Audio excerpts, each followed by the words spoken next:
Hi, welcome. Today we are going to learn about the spatial distribution of parameters by using data collected from different boreholes of a catchment.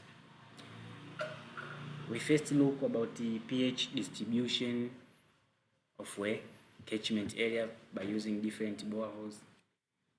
Here we come to add data. Our data we add as the XY data. Then we come to browse our data from the desktop. This is Ganga CSV. Then we add. Here we have coordinates displayed in longitude, X, Y field displayed in latitude. Hence our third field will be pH distribution.